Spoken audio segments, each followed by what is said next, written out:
Do players get paid when they are injured for a long term? Now, this is a topic that has sparked a lot of conversation and argument amongst football fans around the globe. And as always, this is Football Expose, and here we try to shed more light on these issues. Now, the big question: do players get paid when they get injured for a long term? And the answer is outrightly YES.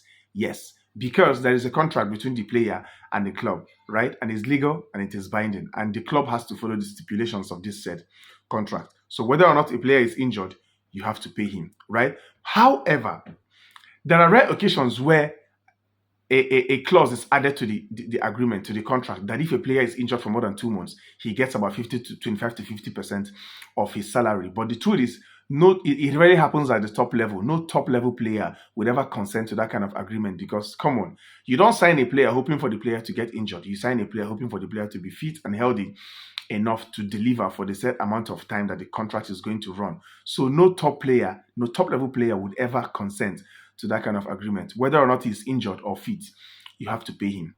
But then there is a provision that allows, there is a provision for a succor, a kind of soft landing for the clubs, because these football clubs, they take out players injury insurance on every player's contract. There is always an insurance added to it, right?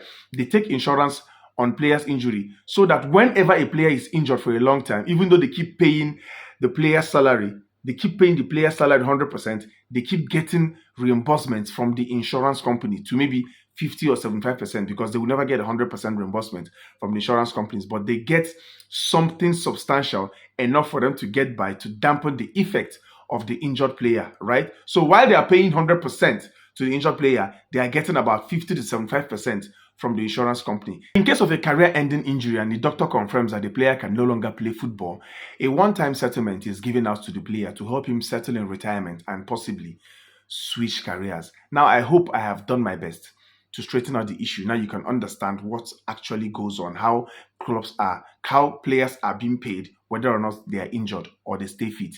This is your boy Emobi, and of course, if there is any other football topic you'd like us to discuss, put it in the comment section and I'll do my best to talk about it. I'll see you in the next one.